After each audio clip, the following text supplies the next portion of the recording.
Ronaldo പറയുന്നത് എന്റെ ഭാര്യ ഗർഭിണിയാണ്, അവർക്ക് ട്വിൻസ് ആണ്, ആ സന്തോഷ വാർത്തകൾ അറിയിക്കുന്നു എന്ന് പറയുന്നു.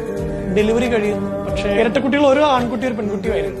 ഇതിൽ പെൺകുട്ടി മാത്രം ജീവിച്ചുള്ളൂ, ആൺകുട്ടി മരിച്ചുപോയി. ആ ഒരു വാർത്ത, സങ്കട വാർത്ത റൊണാൾഡോ ഇൻസ്റ്റഗ്രാമിലൂടെ ലോകത്തെ മുഴുവൻ അറിയിക്കുന്നു. ക്രിസ്ത്യാനോ റൊണാൾഡോനെ എല്ലാവരും വിളിക്കുന്നത് CR7 എന്നാണ്. 7 ആണ് അദ്ദേഹത്തിന്റെ ജേഴ്സി.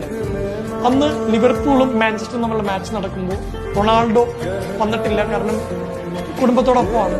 അന്ന് 7ാമത്തെ മിനിറ്റ് ലോകത്തിനിങ്ങനെ ഹൃദയത്തിലിങ്ങനെ കോരിത്തെരിപ്പിച്ചുകൊണ്ട് ലിവർപൂളിന്റെ എല്ലാ ആരാധകരും എഴുന്നേറ്റ് നിന്ന് ഡിയർ റൊണാൾഡോ എന്ന് പറഞ്ഞ് ഈ പാട്ട് അല്ലോ.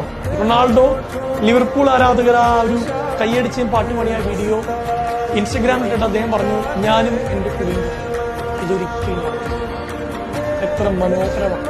ശത്രുക്കൾക്കിടയിൽ പോലും മനുഷ്യർ എത്ര ബ്യൂട്ടിഫുൾ ആയിട്ടാണ് പെരുമാറുന്നത്. ഈ മനുഷ്യർ നശിച്ചുകൊണ്ടിരിക്കുന്നു, ഇത് എങ്ങോട്ടാണ് ഈ ലോകം പോകുന്നത് കേട്ടുകൊണ്ടിരിക്കുമ്പോൾ ഇങ്ങനെയുള്ള കഥകളൊന്ന് ശ്രദ്ധിക്കുന്നതും കാണുന്നതും നന്നായിരിക്കുന്നു.